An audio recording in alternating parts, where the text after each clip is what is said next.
ZA, Boxing Nation, where boxing lives, breathes, and breaks down.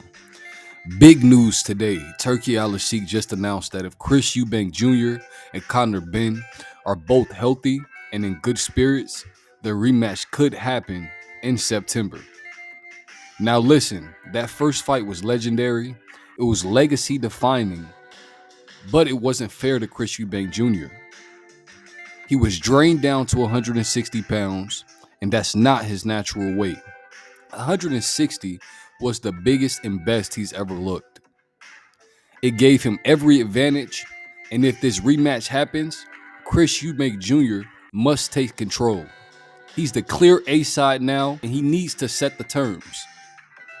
The only way Chris Eubank Jr. should accept this fight is if it's closer to his real weight class, and that being 168 pounds. No more crazy weight cuts, no rehydration clause, and he should even have control over the ring size and anything he's allowed to negotiate. Because if this fight happens again at 160, honestly, Chris Eubank Jr. could possibly lose. And I don't even think his body would allow him to break down to 160 again. He got away with it this time, but I don't think he's going to be as lucky the second time around. That first fight showed us Conor Benn at this weight was extremely sharp, strong, and explosive. And while Chris Eubank Jr. was extremely drained and limited, he still outboxed him for the first 6 or 7 rounds. And then Conor Benn started to come on strong at the end of the fight. There was a couple headbutts in the mist, but overall, this was a spectacular fight. 30 years since their fathers first fought, this fight was legacy defining. Now, if they can't agree to fair terms, I would love to see Conor Benn move back down to 147 pounds and face fighters like Harlem Eubank. Imagine, that's family versus family, and it's the right weight, and that would sell. Or we have fighters like Conor Benn versus Mario Barrios at welterweight. Another exciting and meaningful fight at 148 pounds. Now let's switch gears. Ryan Garcia and Romero just sat down for their interview ahead of their May 2nd fight. And all I gotta say is both guys seem to be in a great place mentally and physically, especially now that they're fighting at 147 pounds. It's a lot more tasteful to see. No more killing themselves for brutal weight cuts. Ryan Garcia steps into this fight with a record of 24 wins, 20 knockouts, and just 1 loss to Gervonta Tank Davis.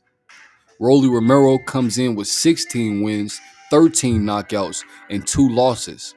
One of those losses also being to Gervonta Tank Davis. This is a true spectacular fight. Garcia's speed, timing versus Rolly's awkward pressure versus raw power.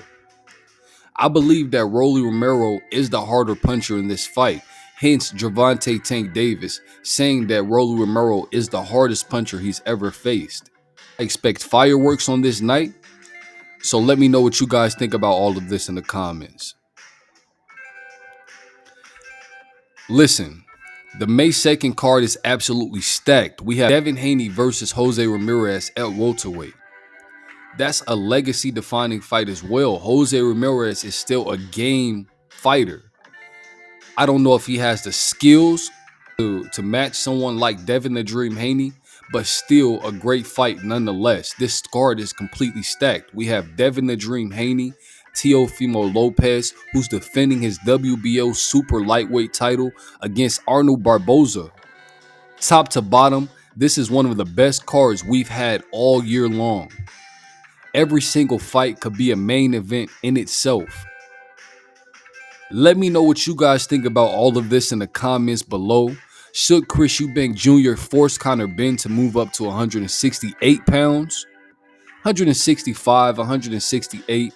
And who do you have winning between Ryan Garcia and Romero? Your skills are simply superior. This is ZA, Boxing Nation, where champions get analyzed and legends are made. I believe I'm a superior fighter. And don't forget to like, comment, share, subscribe.